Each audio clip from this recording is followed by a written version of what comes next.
शहराकडचा mall, गावाकडचा बाजार. शहराकडचा mall 24 तास ओपन असतो. तुम्हाला कधी काय पाहिजे ते तुम्ही जाऊन घेऊ शकता. आठवड्यातनी एकदाच. आमचा बाजार आठवड्यातनी एकदाच असतो. काय घ्यायची ती आठवड्यातनं एकदाच घ्यायची. एकदा आठवड्याचा बाजार घेतला ना तुम्ही, डायरेक्ट पुढच्या आठवड्यातच गरज पडणार तुम्हाला.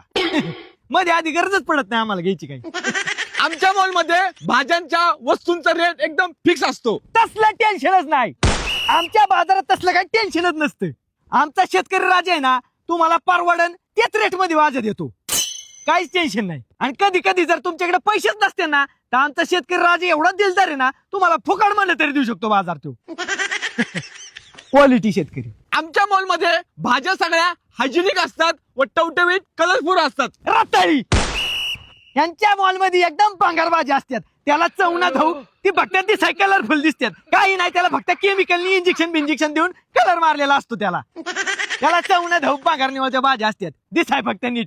आणि आमच्या भाज्या आहेत का, आमच्या भाज्या एकदम क्वालिटी गावरान भाज्या असतात. आमच्या चवीला बी नाच खोळा एकदम. जरी आमच्या भाज्या दिसायला तुमच्या मॉल मधल्या गत नसल्या ना, टवटवीत आणि कलर वाल्यात असल्या फडतूस, तर बी खाऊन चव बघ.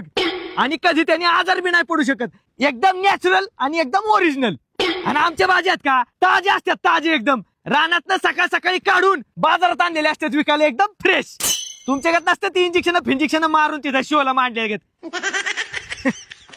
आम्हाला मॉल मध्ये बाजार करताना जर भूक लागली तर आम्हाला लगेच पिझ्झा, बर्गर, मंचुरियन, सँडविच असे पदार्थ खायला भेटतात. भेळ. आमच्या बाजारात डायरेक्ट भेळ, भजी, जिलेबी, शेवरिवडी, काय पाहिजे ते तुम्हाला सगळं मिळतं तिथं लगेच. अरे बाजारातली भेळ खाऊन बघ एकदा. काय खातो, पिझ्झा आणि बर्गर. नाथ खोळे एकदम तर्री मारून भेळ देते. एकदम मटकी बिटकी एकदम क्वालिटी. पोटच भरतं, मन बी तृप्त होते. आणि तुला माहितीये का, बाजारामध्ये मित्रांसोबत आहे ना गोल करून बेळ खाण्यात जो आनंद आहे ना, ती तुमच्या मॉल मध्ये कुठंच नाही रे. कधी एकदा बेळ खायला या आमच्या ग्रुप मध्ये. असली नाथखोळ बेळ असते ना बाजारची, येडा होशील येडा. आणि तुमच्यासारखी चेहऱ्यातली 4 चकोची येतात आमच्या बाजारामध्ये मोल भाव करायला. अरे थोड्या लाजा वाटू द्या रे. मॉल मध्ये घेताना भाज्या भिज्या सगळं एमआरपीच्या रेटनी घेता तुम्ही. आणि इकडे आमच्या शेतकरी राजाला मोल भाव करायला होता. अरे लाजा वाटल्या पाहिजे राव. एवढा असून बी आमचा शेतकरी राजा एवढा दिलदार आहे, तरी बी त्यांना मोलभाव करून देतो. कुणाला नाराज नाही करत. कारण शेवटी जगाचा पोशिंदा एकच आहे, तो म्हणजे शेतकरी राजा. म्हणून सांगतोय, गावाकडच्या बाजाराचा नादच नाही करायचा. विषय एंड.